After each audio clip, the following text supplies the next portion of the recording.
দেশবন্ধু স্কুলে ধরমপুর মাঠের যে স্পোর্টস ছিল সেই স্পোর্টসের শেষ পর্যায়ে রূপায়ণ, অর্থাৎ রূপ পরিবর্তন। যে যেমন খুশি সাজো, তাতে বিভিন্ন চরিত্র দেখা যাচ্ছে। কেউ সেরেছেন ঠাকুরমশাই, কেউ গান্ধীজি, কেউ আবার একটি গাছ একটি প্রাণ। ওদিকে বন্দুকধারী সোলজার দাঁড়িয়ে আছে, ভারতের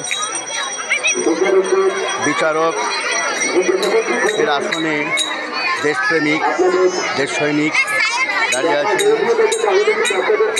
এদিকে আনাজ বিক্রেতা আনাজ বিক্রি করছেন। বিপন্ন প্রকৃতি,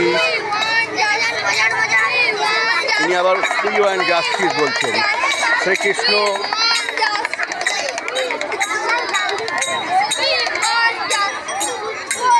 রামলালা, পূজারী ব্রাহ্মণ সরস্বতী পুজো করছেন। এদিকে অ্যাক্সিডেন্ট হয়ে পড়ে আছে একটি বাচ্চা, স্কুলে যাচ্ছিল, যেতে যেতে সাইকেলের দিক হারিয়ে উল্টে পড়ে এবং তার ভীষণ ক্ষতি হয়ে চারিদিকে হাত পা ছড়িয়ে।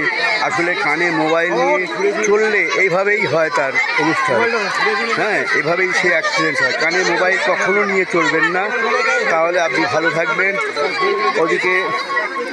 ওদিকে সাপুরে আবার সাপ খেলাচ্ছেন।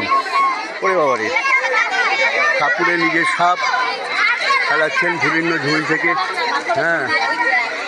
ওরে বাবারে, এবার বিষধর সাপ বাবা যে কোনো মুহূর্তে কামড়ে দিতে পারে, হ্যাঁ।